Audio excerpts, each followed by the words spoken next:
everyone, and welcome to episode 153 of the Medieval Podcast. I'm Danièle Cybulski, also known as the 5-Minute Medievalist. You know that I love learning about psychology and human behavior, and one of the things I like to learn about is body language. So I have a confession to make. I have been watching the Johnny Depp Amber Heard defamation trial, and I've been watching it as a student of body language. So one of the people I like to read in my spare time is Joe Navarro, who is a guy who used to work for the FBI. He is an expert in body language, especially when it comes to criminal behavior. So I've been reading his books for years, and it's rare that you get an opportunity to really see people and their body language in high-stakes situations. So I've been watching this as a student of human behavior. And as I'm watching this trial, I'm thinking a lot about how this is really similar to the type of trials that were happening in the Middle Ages. So this week, I'm going to be talking a little bit about my perspective as a medievalist on how there are similarities between trials from the Middle Ages and trials today. And I will be using this trial that's going on right now as an example. So if you're tired of this, go ahead and skip this episode, maybe come back later. But that's what we're going to be talking about today. I'm going to be talking about the similarities between medieval trials and modern trials. And I'm going to be doing that right after this. So the first thing that struck me about the trial between Johnny Depp and Amber Heard is that it's about defamation. So this is a trial saying that each of these people has said something about the other person that has caused them to lose their income because it has been defamatory. It's not true and it's damaging. It's saying something really nasty about the other person.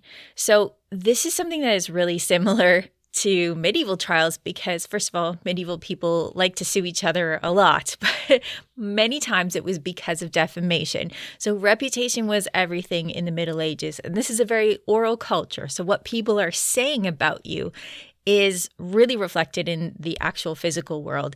It affects how you can relate to the community. It affects how you can make a living. So it's very, very important to people in the Middle Ages. And I would say that that hasn't changed that much. I mean, people are really swayed by public opinion, which is why we have the review system in place, right? Everything from Yelp to Amazon to iTunes, which reminds me, this is probably a good time to say, pause this episode. If you like my work and go review my work. If you like my books, review them on Amazon or Goodreads. If you like this podcast, review it on iTunes, because reputation is still really, really important. And that's the whole focus of the Johnny Depp Amber Heard trial. And it's something that's really familiar as a medievalist. So people are suing each other for defamation. And this is going on not just between elites. So this is something to mention. The court system is not just open to elites in the Middle Ages. It's open to ordinary people. And one of the things that surprised me, and I'm sad that I can't remember the actual specific paper that I heard this in, was a couple of prostitutes were suing each other for defamation because one person had said about the other that they were dirty or somehow bad, and that was affecting this prostitute's business, and it was affecting how many clients she could get. And so she was suing this person in court. So defamation is something that is really familiar. It's something that people have been concerned about for centuries, for millennia. And this is something that we can see in the Middle Ages and today because it is as important, I think, to business today as it was in the Middle Ages. So when someone defames you, you take it to court. This is something that happened back then. It happens today. And the jury system was something that's well attested from the Middle Ages. Now, I know more about the English judicial system than I do about other systems, so that's really what's informing my perspective on this. But the jury system in England, it's well established, and it's worth mentioning that people will always go back to Magna Carta, and they'll say Magna Carta is the basis of constitutional law, important in England and the UK, important in the US. I would say it's important in Canada too, where I'm from. And Magna Carta says that people have the right, or they are meant to be judged by their peers. Now, I'm bringing this up because when people who are not medievalists talk about Magna Carta and talk about peers, they seem to think that this has to do with equality. So like everybody's the same. You are meant to be judged by someone, just a regular person, because everyone is equal. And that's kind of what's suggested in the Robin Hood movie by Ridley Scott. But that is not what Magna Carta means when it's talking about peers. It's talking about peers in the same way that we talk about peers when we're talking about peer pressure these days. It doesn't mean everybody. It means people who are on the same level as you. So this means that if you're an earl, you are meant to be tried by a jury of earls. If you are a peasant, it's by people who are lower ranking, although it's hard to say whether they would be looking for peasants. So you're meant to be tried by a jury of your peers. This is interesting when it comes to modern trials because a trial like the one where Johnny Depp and Amber Heard are embroiled in defamation suit, it's involving people who are making millions of dollars. And it's interesting that their jury is made up of peers who are just ordinary people who are not millionaires. And to me, this is interesting because looking at this kind of from a Magna Carta perspective, I'm wondering what would it be like if you had a jury full of millionaires? Would it be different? It's an interesting thought experiment to me. When it comes to medieval juries, you wanted people with good reputation, and they were always men, and they were people who owned property pretty much all the time. Because if you're a man, it means you're rational. If you own property, it means you're stable. So these are probably married family men with a job, so maybe a tradesman or an artisan that own property. Or they could be people who are higher up, lords. These are men who have stability, and those are the people that you want on your jury because these are the people who have the most power and rationality. They are also meant to be people with good reputations. Again, reputation is everything. And in the Middle Ages, if you had a good reputation, people thought that was the truth about your character. So reputation equaled character. It was in itself proof of your worth to have a good reputation, which is why defamation was such a big deal. So everyone is brought to court. The jury is brought to court, and then everyone swears an oath, which is something familiar to us today as well, right? So in the Middle Ages, people swore oaths on Bibles, or they swore oaths on relics if they wanted to make a promise about something. If you were Jewish and you were at a trial, you could swear on the Torah as well, because people knew that that was the more important book for people who are Jewish. This is the best guarantee that people had back in the day, that someone is going to tell the truth. And what's funny is this is still the best guarantee that we have that people are going to tell the truth today. This is funny because we're still getting people to swear that they're going to tell the truth. And we know that people will break their oath sometimes. Sometimes it's worth the gamble to lie under oath. And it's only the fact that you're swearing an oath and that you have the threat of perjury over you that you're going to tell the truth. We know that that's not always what's going to actually compel you to tell the truth. In the Middle Ages, people believed that relics had a lot of power, which meant that if you swore a false oath on a relic, you could have dire consequences right away. You could drop dead, you could have a disease, you could shrivel up or wither away or something like that from swearing badly on a relic. I don't think people believe that today, but it seems rooted in the same idea where this is the riskiest oath you can take is on a holy relic or the Bible. So usually during a crime, people are not actually there to witness it. That's the case in this current court case. For the most dire events, no one was there to witness it. So how do they establish what happened? Well, back in the day, just as today, people call witnesses, and the best witnesses are always expert witnesses. And I think people don't realize, unless they've listened to other episodes of my podcast before or read a few select books, that people had forensic testimony, expert testimony in court cases in the Middle Ages. So especially if there was a suspected homicide, a coroner would come out and look at the body, look at the environment, look for signs of trauma, look for signs that suggested foul play and not accident.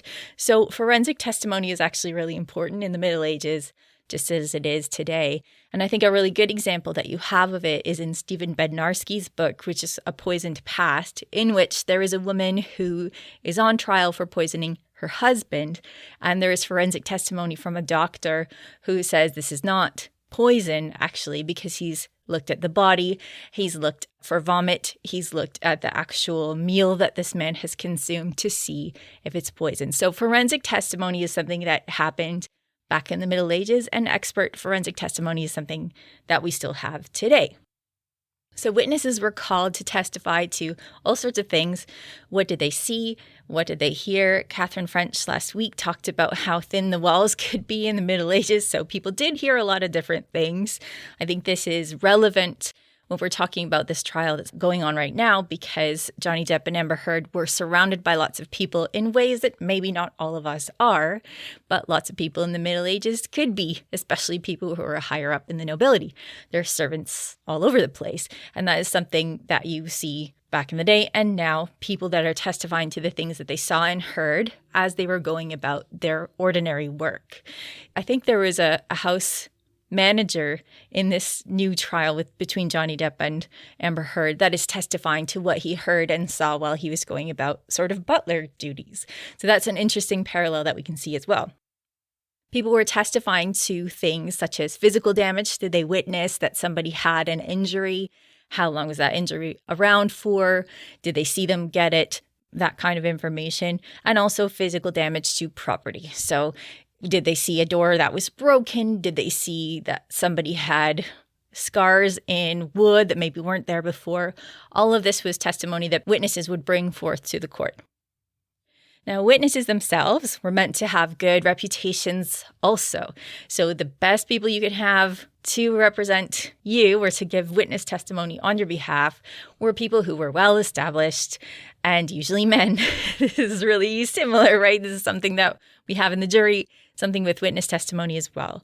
You wanted to have a witness with a good reputation because their good reputation would reflect on you. And I would argue that this is something we're looking for as well today in modern trials. You have the highest educated, the most well-connected, perhaps the wealthiest, or the people with the best reputation. These people testifying on your behalf are going to go further in establishing your reputation.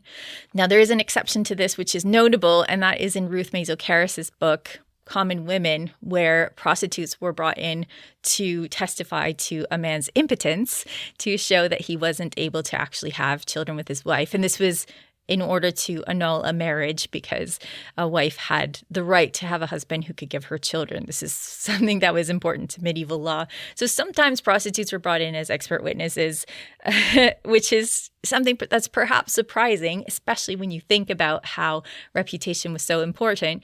But I mean, these were experts in their profession, and they could tell you whether a man was impotent or not. So expert testimony, witness testimony, it's meant to be people with the best reputation possible because, again, that'll reflect back on you. And the more witnesses you have that are testifying to your character, the better. And I would argue that that's still the case today. A really interesting difference between the Middle Ages and now is that when witnesses are testifying, they, at least nowadays, have to be careful of hearsay. So if you're watching any of the coverage of this Johnny Depp Amber Heard trial, you'll see that there are a lot of sidebars with the judge where there is an explanation that you cannot actually say what you said to anybody else, and you can't actually say what they said to you unless it's the defendant or the plaintiff that you're testifying to, their speech or their text messages, as we have in this case. So hearsay is not allowed in modern trials, probably because it's inflammatory and probably because it takes up a lot of time when you can just ask a person directly. In the Middle Ages, people adored hearsay. They would go and tell you the rumors that they heard about someone else, where they heard it from. They would repeat stories. They would repeat what they said to someone else. They absolutely loved hearsay. And I think it was very effective in the way you deployed it. You could really skew how people saw someone else. And that's probably the very reason that hearsay is not allowed today, although I'm not a lawyer and maybe they would be able to tell me differently. Again, this goes to reputation, where if someone has rumors swirling about them, then they have a bad reputation. And again, this is considered to be part of their character. If everyone knows something about someone from what they've heard, the rumors, then it's assumed to be true. There's a very where there's smoke, there's fire attitude about that. So hearsay is fine in the Middle Ages because it actually proves that people have an impression of this person's reputation as being bad. And that is testimony in itself. So then after the witnesses talk, or maybe before the witnesses talk, or at some point, you have the people who are actually on trial sharing their side of things. And it's really important. I think this is a good time to mention that in the Middle Ages, people were very aware that torturing someone to get them to confess was ineffective. People who were under torture would confess to anything. And so in the High Middle Ages in England, for example, you could not torture someone to get a confession out of them because they knew that the confession was meaningless. It wouldn't mean anything. And what's really important to think about today is that people still give false confessions under interrogation by police. And this is not something I'm making up. You can find it in an article, which I'm going to share in the show notes, that Joe Navarro wrote in 2010 and has recently shared on Twitter, kind of apropos of nothing, that people can give false confessions under interrogation. So it's worth mentioning that in the Middle Ages, if someone was tortured, they knew that there was a very high likelihood that that person's confession was not worth much.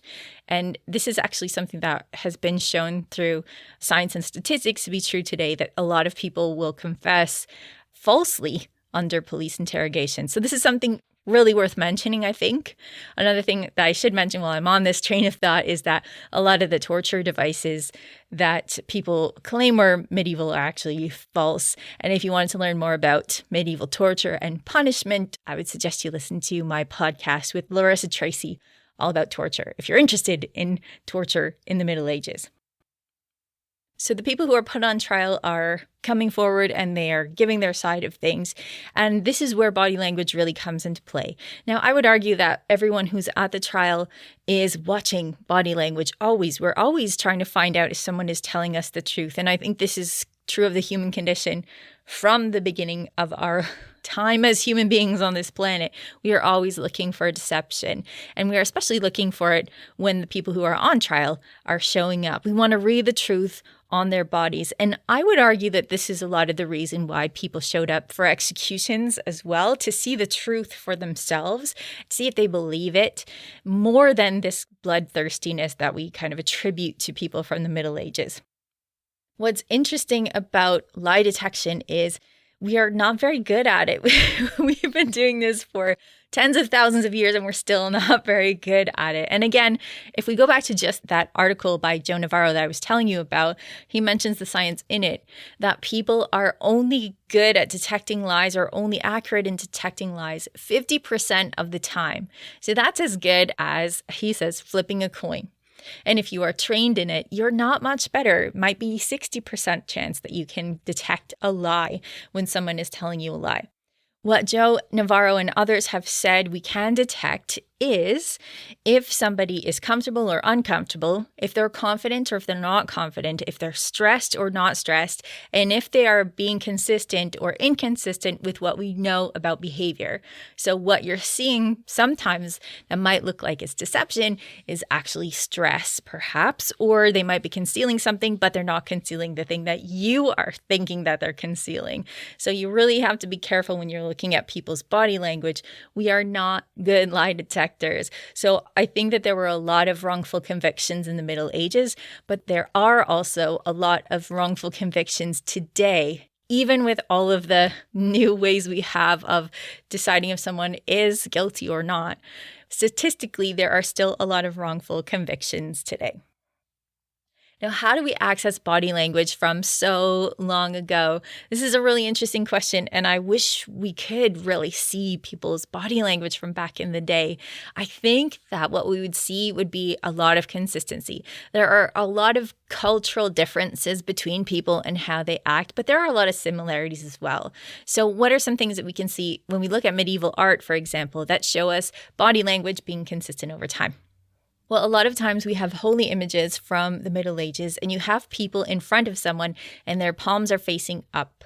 And that usually means supplication in the body language literature of today. And I would argue it means the same thing in the Middle Ages. People with their palms up in a picture are asking for something.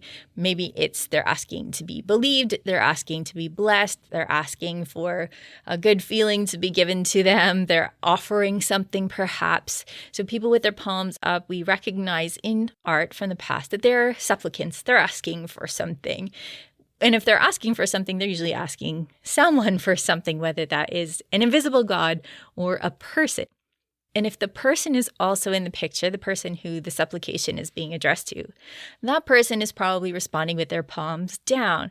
And those people are giving answers or blessings or something. It's definitive, it's confident, it's certain, and it reflects power. So these are kings, saints, popes, and even Jesus in a lot of images. So this is something that you see consistently in body language literature today. Palms up tends to mean they're asking for something. Palms down tends to mean that it's definitive. And again, a lot of this stuff that I have learned, you can find in Joe Navarro's work, which I will give you reference to in the show notes. Another thing that is really consistent among human beings is we direct our attention to the things that we think are important. This doesn't just mean our faces, though. It doesn't just mean our faces and eyes. It tends to mean, if it's really important to us, our entire bodies. So our faces, our bodies, our hands, and even our feet. So if you're looking at medieval imagery and people's bodies and feet are facing towards something, obviously that is the most important thing in that picture. One of the things that's really interesting, and reading art historians is always very informative. I would recommend reading Medieval Bodies by Jack Hartnell. But one of the things that I thought was interesting when I was thinking about focusing on what is important is images that are brought up in, I think it's the Monstrous Races in Medieval Art and Thought by John Block Friedman, where he's talking about some monsters called the blemi. And these are the guys with their eyes in their chests instead of having heads. And there's at least one image of this quote unquote monster where they are coming out of the frame. So their feet are actually pointed towards us as the viewer, and they're kind of popping out of their illustration. And so the focus, of course, there is on us because people, their bodies, and even this quote-unquote monster point their bodies and feet towards things that are important. Of course, we can find out about body language not just through art, although art is probably the easiest place to see it, but also through poetry and description. And we know from medieval literature that it's usually not the kind that gives you a lot of detail, like, I smiled at this person, or they shifted their eyes towards me. We don't usually hear that kind of thing. But we do hear some things that I think are consistent. And one of these things is up and down. So I don't know where you're listening to this podcast, but if you are not in public, or even if you are in public, take a minute to think. Just picture yourself. You have just won a race. What is your body doing? This is something that we see in Amy Cuddy's TED Talk amongst many other different places. And that is when people are excited about winning something as a victory, they put their hands up in the air, right? Their hands go up. And this is something that is really consistent across body language literature. Happy people defy gravity.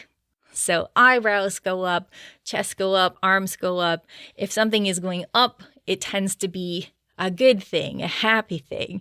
And so when you read medieval troubadour poetry, perhaps they'll say that my heart lifted, or my heart flew, or things to do with up.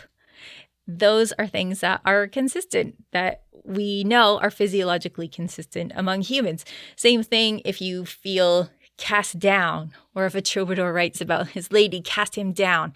Down tends to be dejected. It tends to be sad. So when you see in art or you hear a description where something is going downwards, that tends to be negative emotion, something that we know from the literature that's been done today. And one of the interesting things that I have learned from reading this stuff is that this kind of up and down gravity defying, or gravity obeying perhaps, behavior is something that is consistent even in children who are born blind. So they've never seen this behavior before. It just seems to be consistent amongst human beings. So that's something we can see in medieval literature as well.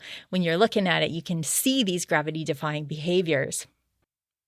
We know that people talk about burning with shame in the Middle Ages.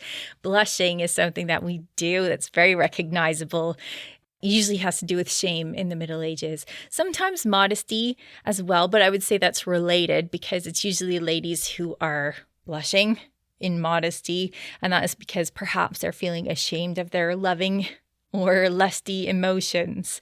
Similarly, people hide their eyes when they're trying to block things out. So again, it doesn't necessarily mean that they are being deceptive, but they are hiding their eyes because maybe they are hiding from something, or maybe they are hiding something. So if we're talking about a lady being modest, she might have her eyes downcast because she doesn't want people to see her feelings, especially if her feelings are very loving or very lusty. That's not very modest, so she's hiding her eyes. In terms of blocking out, this is something that we see with monks or with the writings of St. Augustine, I think it is, who says, lust and love come in through the eyes. So make sure that you keep your eyes downcast. You never look at ladies in the eyes because that is going to cause lust between you. So hiding your eyes sometimes means you're hiding something from the outside world, and sometimes it means that you are hiding from the outside world. Closed eyes, again, is something you can see in this court case quite a lot. But again, I'm going to say that this does not necessarily mean it's deception, but it may mean hiding from something or hiding something yourself.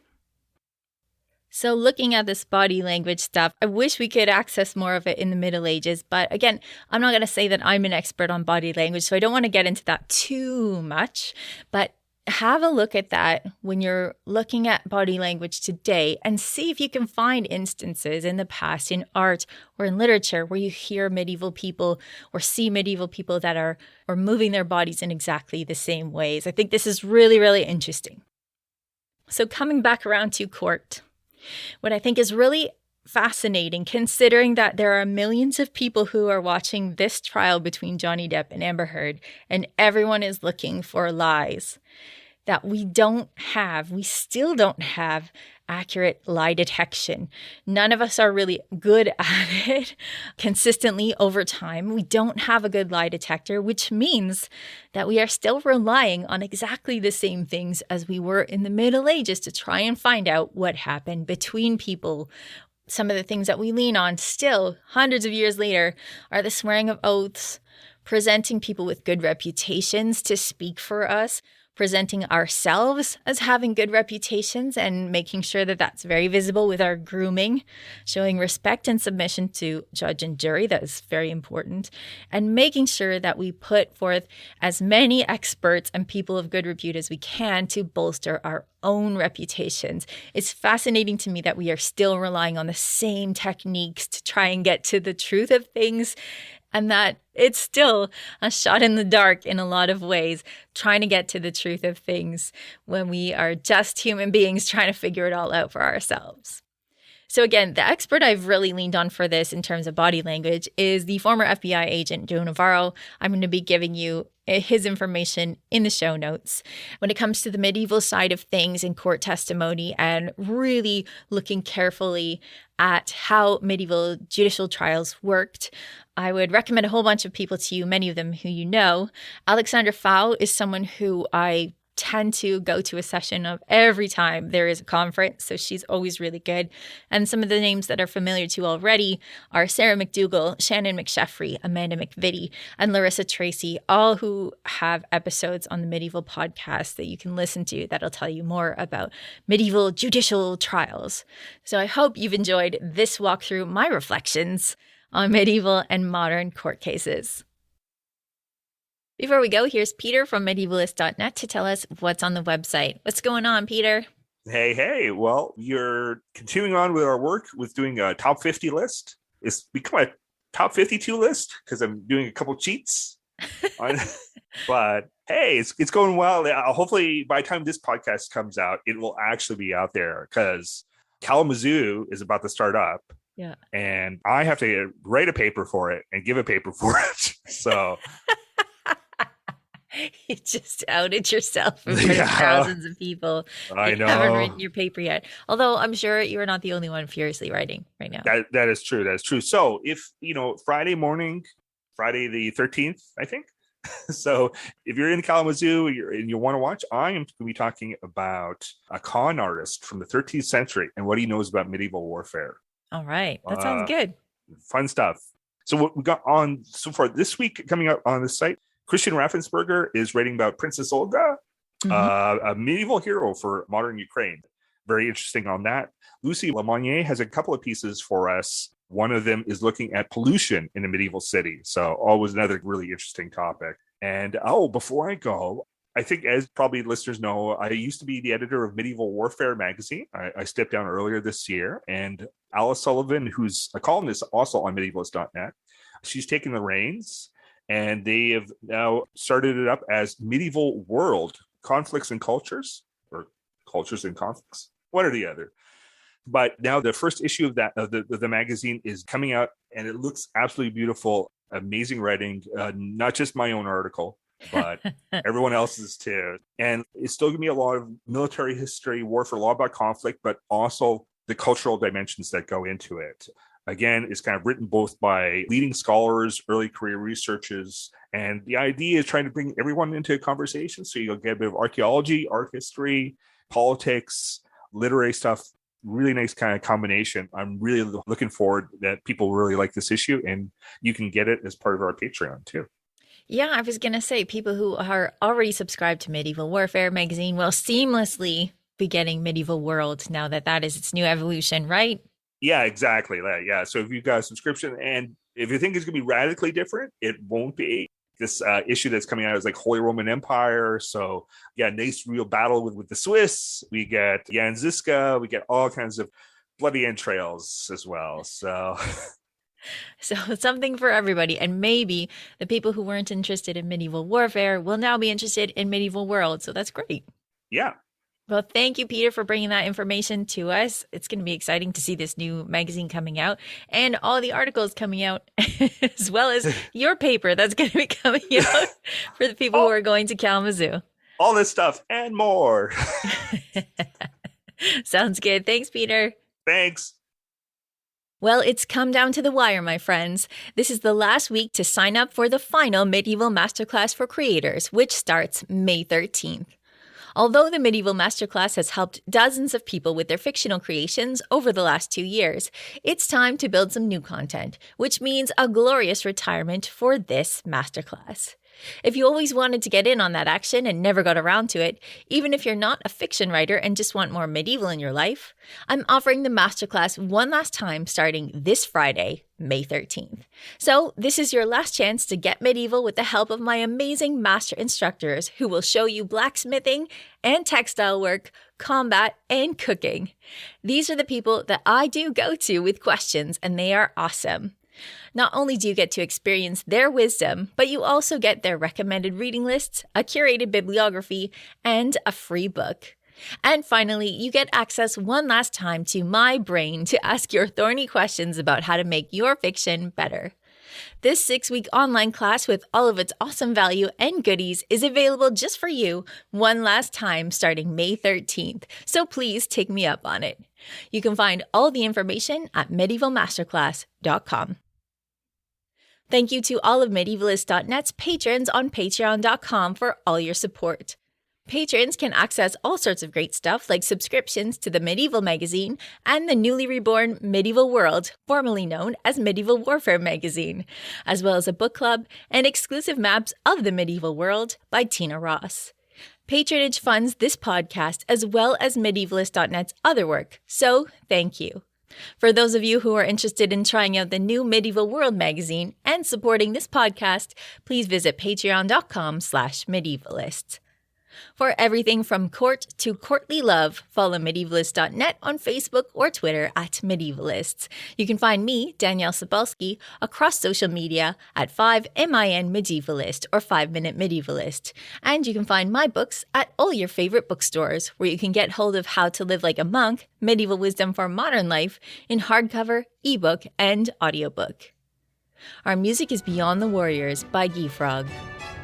Thanks for listening, and have yourself a wonderful day.